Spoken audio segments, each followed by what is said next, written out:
Good evening. It's Diane Sayre, LaRouche independent candidate for U.S. Senate against Chuck Schumer, and welcome to the Friday Symposium, April 8th, the eve of the extremely significant conference of the Schiller Institute, which begins tomorrow morning at 9 a.m., and I would urge everybody to tune in. Contrary to perhaps some of the waning coverage of the situation between Ukraine and Russia, this is actually intensifying by the moment thanks to the insanity and desperation of the Western financial interests and whoever is telling Biden what to do. And Chuck Schumer, my opponent in the U.S. Senate, who tweeted out last night that he was going to be making sure a bill passed in the Senate to further, quote unquote, isolate Russia, as if it's Russia that's being isolated and not the United States, when more than half of the world's population is actually standing against the sanctions, refusing to condemn Russia, well aware that this situation was provoked entirely by the West, starting with the Obama-Biden administration's overthrow of the democratically elected government of Ukraine and installing a government which is riddled with Nazis, and not fringe groups, but official brigades like the Azov Battalion, the C-14 group, which is a white supremacist group which was given the contract to do the policing in Kiev, and the Svoboda Party, and others. So when Putin talks about denazification, that is not an exaggeration. And we've had an escalation designed to make everybody hysterical by blaming atrocities which are either staged or directly committed by the Nazis from Ukraine instead on the Russians, and refusing to allow the Russians to provide documentation which indicates that, in fact, the atrocities were not committed by Russian soldiers. And I would like to give a couple examples. One, the discovery of several bio-research facilities or bioweapons labs, 5 of which were destroyed by Russia, which even Victoria Nuland had to admit do exist.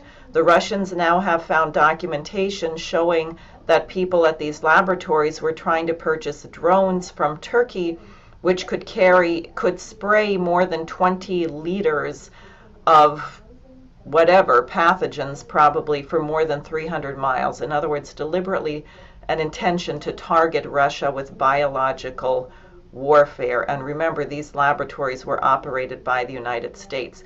The Russians also say that they have documentation that experiments that would make the Nazis pale in comparison were being done by the Americans operating the labs on Ukrainian soldiers, resulting in 20 deaths and over 400 hospitalizations. So we don't hear that on the news. All we hear is Putin is a war criminal. Now, it was bad enough when we lied about Iraq and we lied about the weapons of mass destruction, and 20 years earlier we had lied, or yes, I guess about 14 years earlier, had lied about the alleged Kuwaiti babies being ripped out of incubators by the Iraqis, which turned out to be a total lie, but it got people very emotional. Iraq was not a nuclear superpower. Syria, about which we lied, claiming that Assad had somehow used chemical weapons against his own population, even though he wasn't using chemical weapons against ISIS. It makes no sense. Didn't happen. But again, Syria is not a nuclear superpower. Russia is. And as Putin said when he launched the military action against Ukraine, he said, we have been invaded twice, once by Napoleon and once by Hitler. And with Hitler, we made a mistake. We thought we could delay the inevitable. We thought we could get a treaty. We discovered this was wrong. We lost 27 million lives. We're not making that mistake again. Now, how do you solve such a problem? And this is why Helga LaRouche is convening the conference tomorrow, which, by the way, will also feature an address from the Russian ambassador to the United States. We will give voice to people who wish to represent their nations, which they cannot get, apparently, not at the UN Security Council, which refused to hear what Russia was saying about actual atrocities committed in Bucha by the Ukrainians. And also, by the way, Scott Ritter has reported there's credible evidence of torture of Russian POWs that is being admitted widely, including things like castrating POWs before sending them back. These are violations of the Geneva Convention. They're very serious. Why would the United States be backing a group like this? Also, there was just a vote at the United Nations to expel Russia from its role in the UN Human Rights Commission. Now, in a way, that's not that big of a loss, because I remember at one point Saudi Arabia was the chair of the Human Rights Commission, and given that they routinely execute dozens of people by chopping their heads off in a public square, and given the role of that government, Prince Bandar in particular, in funding and coordinating the hijackers for 9/11, I don't really think that we should hold the UN Human Rights Commission in that high regard. But it kind of astounds me, the arrogance of the West in taking these actions and believing, as Chuck Schumer does, that it's okay to cause up to 1 billion people to die of starvation because of our economic warfare against Russia and China, because that's what people are saying. It's not only the lack of wheat and grain, of which Russia and Ukraine are major producers, but you're disrupting supply chains of critical raw materials, of parts, of steel, of nickel, of things that are needed, and these have collateral damage. It's not merely the food that's not grown, it's that you can't even harvest the food, you can't move the food, because they depend on these other commodities. So this is what is being proposed. It's an outrage. That is why I'm running against Schumer. And I wanted to show you this short video this evening from Lyndon LaRouche in 1996, which is a beautiful lesson on organizing for those of you who will be working with me to gather 45,000 signatures to place my name on the ballot to challenge Schumer, who need to organize your friends, neighbors, and others. And the last part of his answer, this is a question asked of him by someone at a conference of the Schiller Institute in 1996. In the last part, he goes through certain very important questions of physical economy. So I'll really encourage you to concentrate, enjoy the next 26 minutes, and then plan tomorrow morning, Saturday at 9 a.m.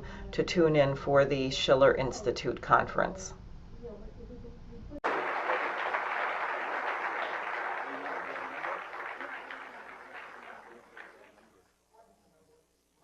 Ferothy of Los Angeles. We have a list of about 7 or 8 people. If there are other people who want to ask questions after, you can give your name to Charles Notley.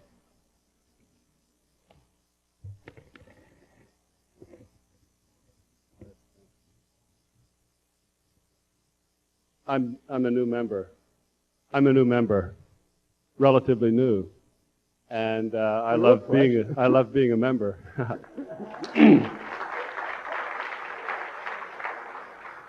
And because we have to do everything that you just said we need to do, how can we do that? How can we become better so that we start getting what you're saying, so that we can start emulating you more, so that we can be much better at what we're doing than we are, because you're not going to live forever, either am I, and I don't know who's going to not only take your place when you're gone, but who's going to do all of the other things that need to be done now while you're still alive that you don't have the time to do. First of all, on the second question, I intend to stay alive for some time. Well, I hope. Furthermore, I intend to have... I hope to see you turn 95. I intend to have the war won within the next short period of time in terms of years.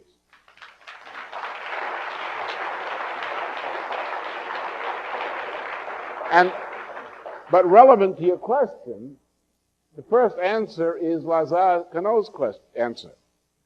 The secret is, and the problem with baby boomers in particular, you may know a few. Baby boomers are pleasure-oriented. They're lotus eaters.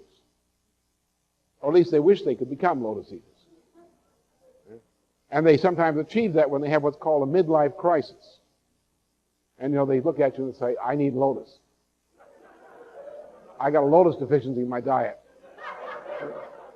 Because their life is oriented about the sense of the sensation, the physical sensation of mania, macho, pleasure, security. No problem. Look, what am I going to do for entertainment tonight? That's your baby boomer, right? Oh, this job bores me. Why is it? Well, it's not enough money. It bores me because, look, being a top physicist in this company is, it's not like being somebody important like a second junior accountant or something. Now, there's where you get the girls in the typing pool, right? Or something like that. This is the kind of dealing with this problem. I know I've dealt with these people for a long time.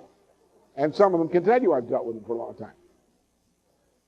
Now, the first thing you have to do with a population which has this kind of defect in it is you've got to keep them marching.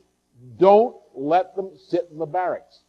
Don't let them gabble in the parking lot. Get them moving.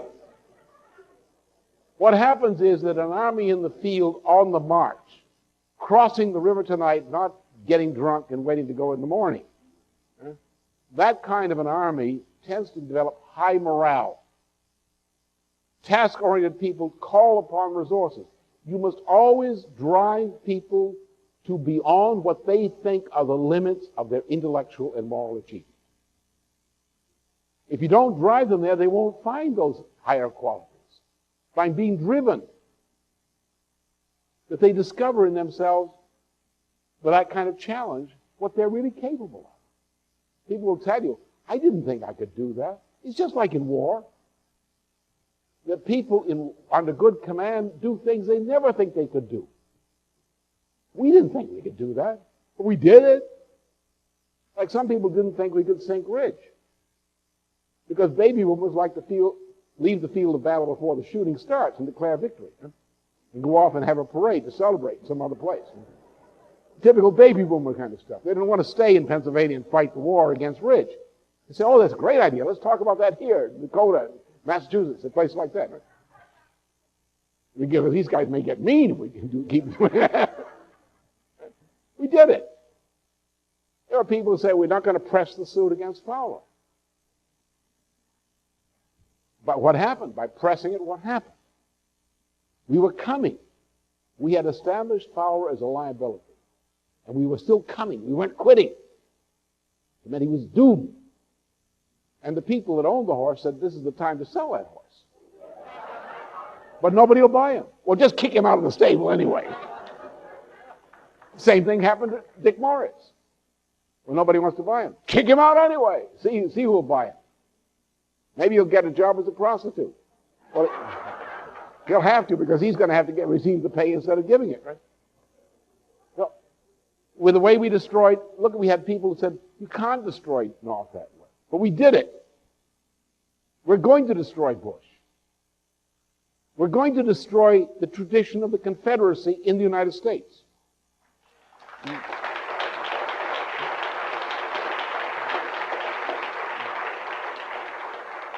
So, it's this kind of fighting which calls upon the intellectual qualities of the individual, which gets the individual to say, well, I better learn what, I've got a shooting iron here. Now, how do you use this? I better find out how to use it.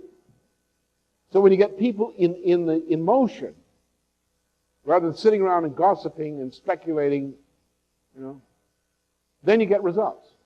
You have to push yourself and push others together to beyond the limits of what your courage and your intellectual capabilities. Then you find resources of courage you thought you didn't have. You discover intellectual potentialities you didn't know you'd ever reach. And they come fast. Why? This whole business is emotion. As I said today, two emotions, eros and agape. The baby boomer will tend, if allowed to slip to eros-based judgments. Pleasure, eros, erotic sensations, which is not just sex. It's this whole business about feeling objects, touching this, stroking this, gawking at this, all these sort of things. Erotic. And so when you call upon erotic passion, like macho, or something like that, you get an erotic result. You get a bestial result which does not call forth the highest human powers. If you want to get a creative result, you have to call upon agapic powers. And you find people in combat before a unit degenerates, that they will have a high degree of fellowship, a high degree of concern and morality about their relations with the people with them, which they would not have before. I saw that for a while I was in the training command down in Texas, training these people that we'd scraped from the sand and holes and so forth in the United States. We'd put them into platoons, and I would have one of these things to train. And they would come out looking almost like human beings after about a few weeks. And then when they were stuck and had to fight together, any kind of problem, which would be frightening or dangerous or something, they would react. And they would react on a higher intellectual level than they had before, because these agapic qualities had been touched upon. So the way you're able to solve problems, and the reason some people don't, is because they don't find the agapic energy. And they slip back into some kind of recreation, entertainment, fantasy life, pursuit of some kind of sensuality or another. I say, well, let's put on some rock, or let's put on some Liszt, or something like that. And that'll destroy agape real quick. Or you can listen to the Wagner, the Liebestod, from the Tristan and Isolde. That'll really kill your creative potential. You're dead for a week. Right. Chromatic fantasy. But, for example, that's the importance of art. Great art. A great classical art. What does it do? Great classical art recharges your batteries. It recharges your batteries of agape. For example, if you're at any time, try this, but you have to pick your music carefully. It doesn't have to be perfect, because if you are used to music, you will re-perform in your mind what this guy is doing, or so forth, which is what you always do. You fight against what you're hearing. Hey, this is wrong. I've got to fix this way. Right? And you got a sense, or you got to question at least what's wrong with this. You smell there's something wrong. So you find that you get frustrated. You can't solve a problem. You get off into a bit of music for a while. And suddenly, you thought you were tired and dead, burned out, couldn't do any more for the rest of the day, and suddenly you're back in business. Your batteries have been recharged. So the trick here in developing people is you can't come up with a formal explanation. Well, let's give a class on this. Well, they go to sleep on you. Why? Not because the class is dull, but because you have not started with the fundamental prerequisite of education, creative education, which is agape. If you have not evoked and aroused or stimulated or called forth or summoned in some way the emotion of agape, the human mind cannot concentrate for extended periods on creative problems. This is the problem with a sterile scientist, for example. He goes around in circles. He'll sit down at his computer and he'll make algorithms for infinity, but never solve a problem. He just do this, diddle and daddle. He's just really diddling, doodling, forever. He does not have the energy to concentrate on defining the point of breakthrough. Take the military commander, the same thing. The typical military commander, the division commander, cannot be trusted with war. That's why you keep him at the division commander level. And this because the general staff officer, or the planner, strategic planner, like von Schlieffen, or like Carnot, or like Scharnhorst, you look, you find a critical singularity in the process. When you've discovered it, you believe in it because you know it's true scientifically. Therefore, you're willing to commit yourself to deploy your forces the way Sherman did in marching through the Confederacy, like butter. like a knife through a hot knife through butter, flanking these guys every moment. Waddy Johnson was flanked every moment he turned around. Flank, flank, flank, flank. Because Sherman had the intellectual ability to commit himself, to commit his forces to a position knowing scientifically it was right. Whereas typically, it's like the case of the colonel, the Marine colonel. They had this hill to take, and these guys couldn't take the hill, and the Marine colonel said, well, my regiment will take that hill. They took the hill against machine gun fire. Lost the regiment, but took the hill. And someone asked the colonel, Marine colonel, why didn't you flank him? That's why he's called a jarhead. Because that is the case of intellectual blocking, of the inability to concentrate, to solve a problem in a creative way, to have sufficient confidence in your own creative powers to work it through so that you can commit yourself at all risk to doing what you must do. Which is what I've been trying to teach people on this sort of thing. Once people are aroused in that way, which certain kind of action will tend to foster, a certain level of culture will tend to foster, then people have the capabilities and they gobble up what they have to learn. The problem is when I was out of business for a while, things got kind of dull. And it was difficult to stop being dull. Because instead of an organization, we had a kind of retirement home. And I'm saying, no, wait a minute, no, there's no retirement around here. We haven't won the war yet. So I'm not concerned about it. I'm concerned about it in a practical way, which is why I keep writing and doing things. But I understand the central problem is agape. And agape is an old friend of mine. I know it very well. And therefore, I say, well, that's what you have to concentrate. That's what's important about what we just did with the Ave Verum Corpus. Everything, you realize that what you think a musical performance is, you just look what went through on here tonight. You realize it ain't so simple. To do a competent job on a good classical composition, you have to do that. And you have to do the work beforehand which enables you to do that. That's what it takes. You saw even the chorus at the end, when they did at the end, were doing it much better than they did at the beginning. Because they themselves, in going through it, had reworked it, and therefore they were doing what the great conductor, Wilhelm Furtwängler, called performing between the notes. The first thing in music is you've got to realize music is not a score. The notes on a score are not music. There's no way you can get a computer to perform music. It cannot be done. Literally, it's a mathematical impossibility to design a computer to perform, no matter what equipment it has, physical equipment, to perform any classical composition comedy. No computer can do it. Because you have discontinuities which no such algorithm can solve. Of this type. You've got to do this. Right? You've got to know the end. Huh? You've got to know the end before you go forward. Therefore, now think of the function. Right? Functions you're going to, you've got two time functions. All of you think, you know a time function. Well, as time proceeds, right, you have a formula, as time proceeds, it develops in a certain way. Now, all these kinds of functions are essentially false. They may work, but they work only because you're dealing with a phase of the problem, not the real problem.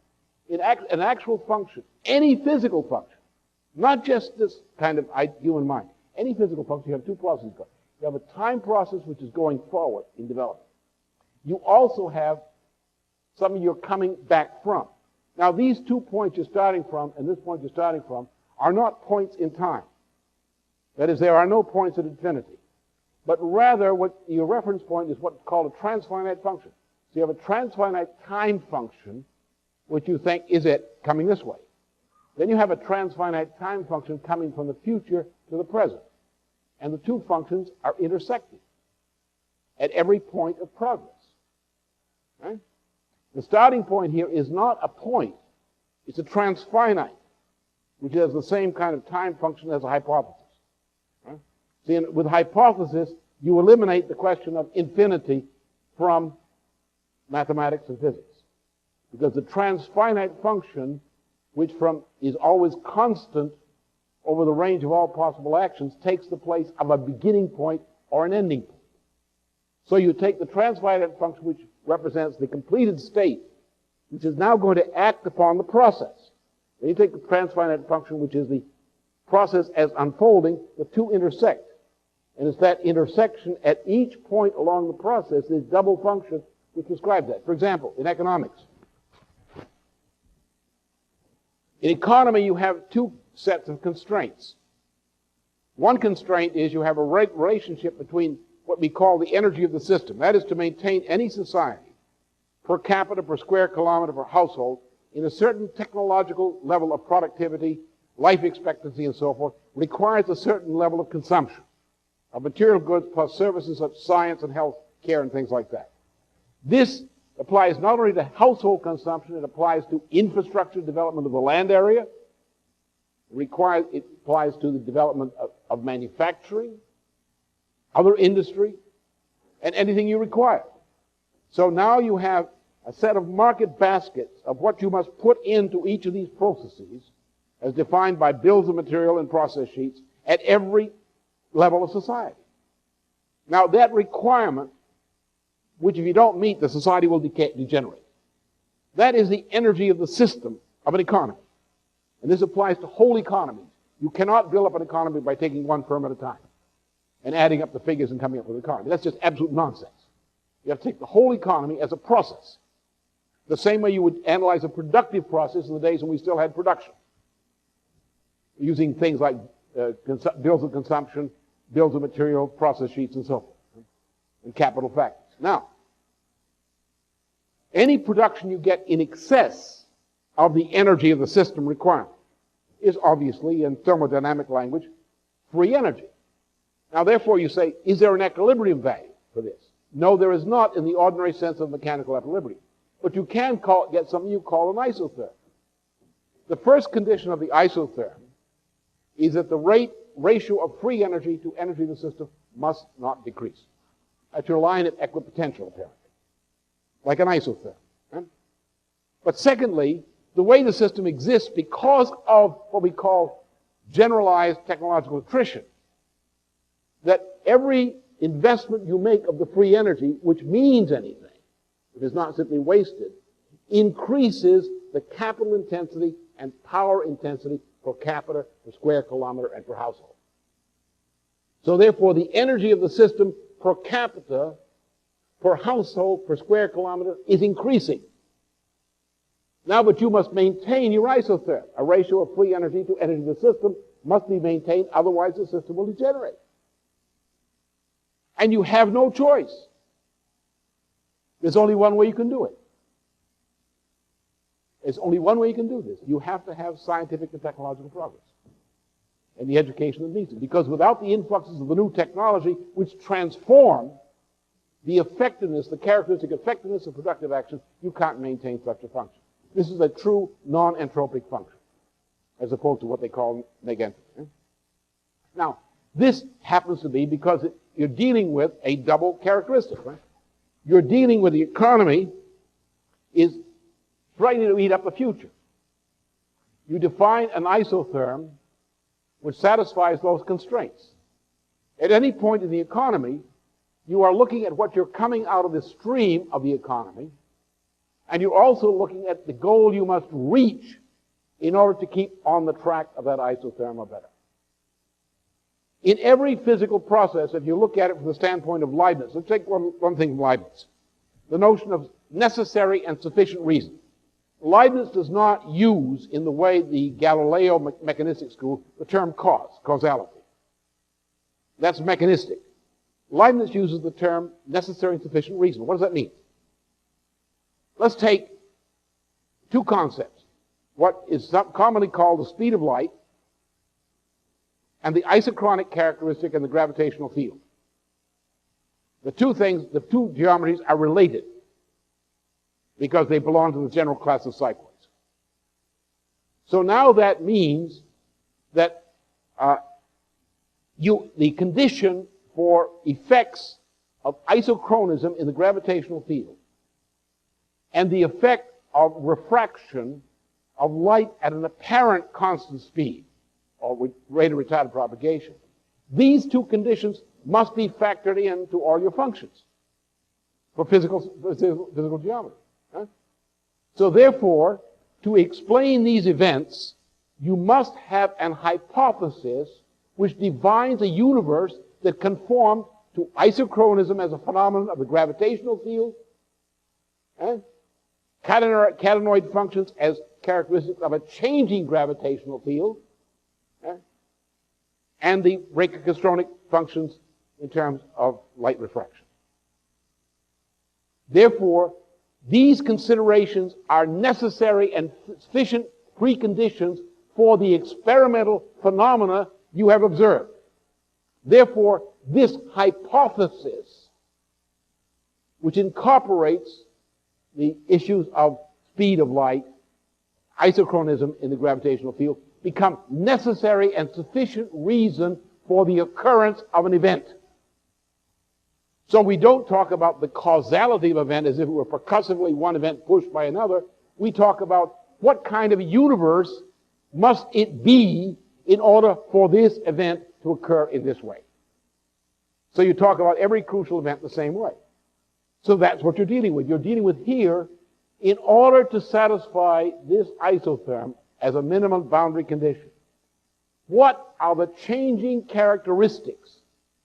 That is, the higher order necessary and sufficient reason that must be satisfied in terms of technology and scientific principle in order to keep on this track or better. So therefore you have this kind of double function, where you have the present seems to be moving in this direction, yet the present must be controlled at all times by retrospect of the future. And every function, whether in physics or economics or anything else, but especially in terms of human cognition, depends upon that recognition.